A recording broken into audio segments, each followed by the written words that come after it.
Great news. Governor Greg Abbott has officially endorsed Donald J. Trump for president in 2024.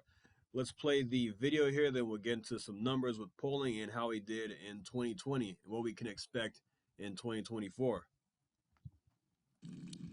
But maybe the most concerning thing for our fellow Americans about what's going on under Joe Biden's leadership is the number of people coming across the border who are on the terrorist watch list. If we just look at the people who are known to be on the terrorist watch list, who are known to be apprehended, it's all-time records. What we do not know is the number of people on the terrorist watch list who were not apprehended.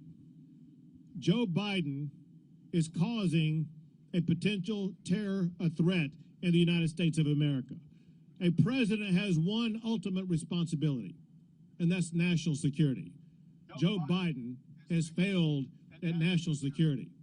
Well, I'm here to tell you that there is no way that America can continue under the leadership of Joe Biden as our president. We need a president who's going to secure the border.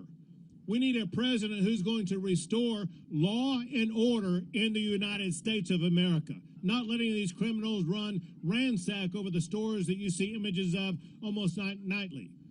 We need a president who's going to restore world peace as opposed to this outbreak of warfare under Joe Biden. We need Donald J. Trump back as our president of the United States of America.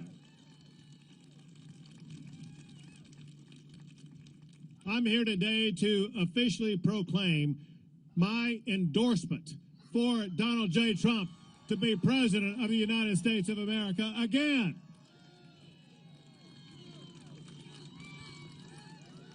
So join me in giving a Texas-sized welcome to President Donald J. Trump, the former and future president of the United States of America. All right, so they had to cut out the sound because of the music that plays when he comes out on stage for copyright issues. So I will fast forward here a little bit.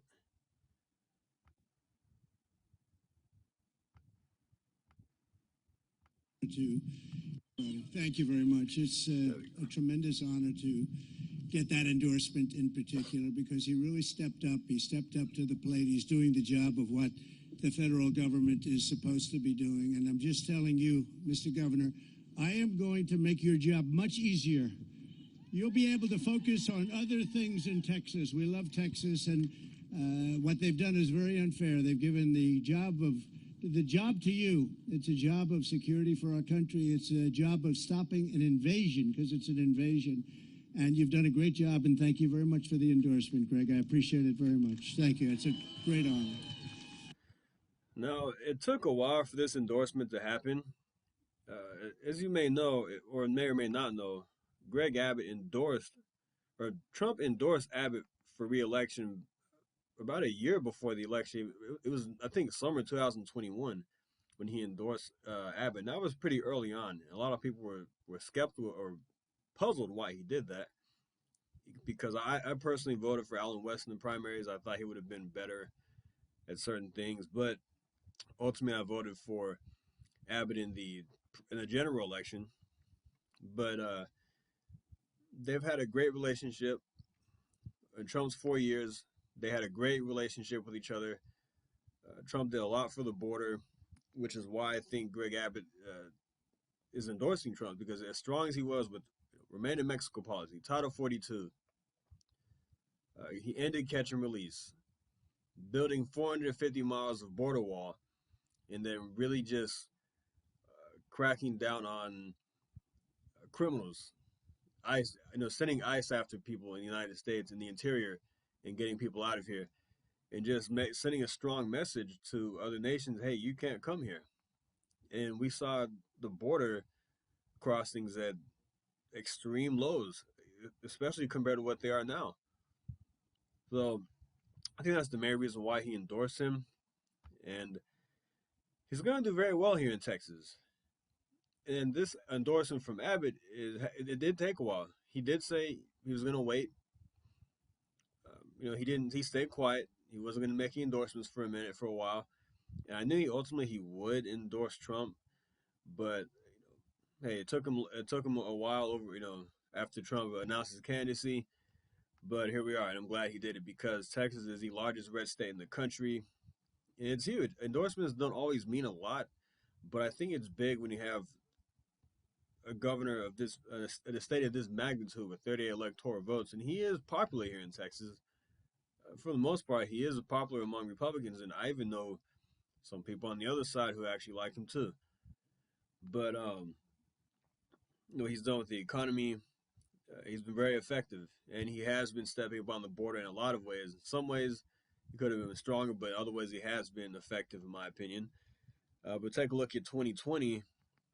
Donald Trump won 52% of the vote, a record amount of votes for any president in the United States history in Texas uh, for a general election, almost 5.9 million votes compared to Joe Biden's 5.2 million.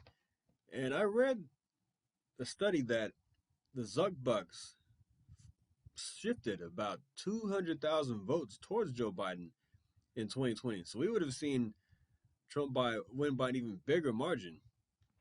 But I mean, hey, he still won by 550,000 votes or 650,000 votes approximately, and he won the state comfortably. Even flipped some counties down at the border. And this comes on the heels as Greg Abbott's endorsement comes on the heels of Donald Trump being the first GOP presidential candidate to file in Texas.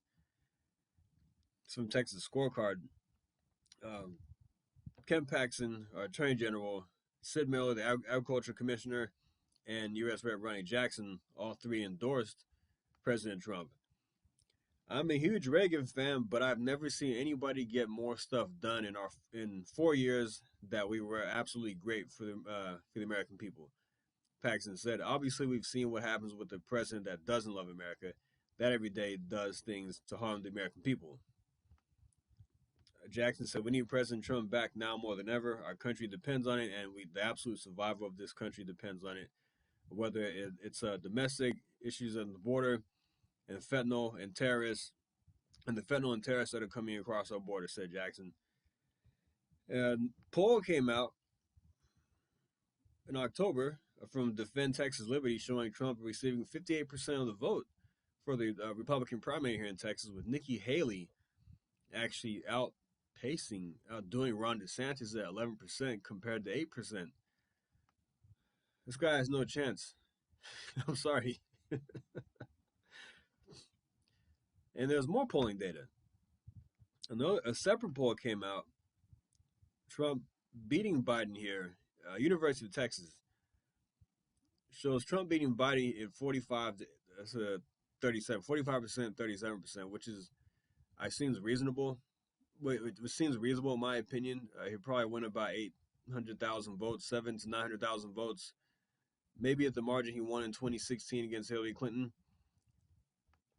And like another polling for the Republican primary shows Donald Trump getting 62% of the vote, with Ron DeSantis at 13%, Nikki Haley at 7%, Mike Pence, who has dropped out, earning 3%, Ramaswamy at 3%. So this is before he dropped out. But yeah, Greg Abbott has endorsed Trump, and I think it's a big endorsement. We've seen other governors across the country. Uh, Sarah Sanders in Arkansas, Kristi Noem in South Dakota, but I think Greg Abbott's is huge because it is the biggest red state in the country. 38, it should be actually, I believe it's going to be 40 electoral votes this time around because of we picked up seats. So that's huge. Some people might be on the fence and they see Greg Abbott endorsing him. Okay, well, I'm going to go with Trump because he got things done. I like my governor. My governor approves of him. He was good on the border.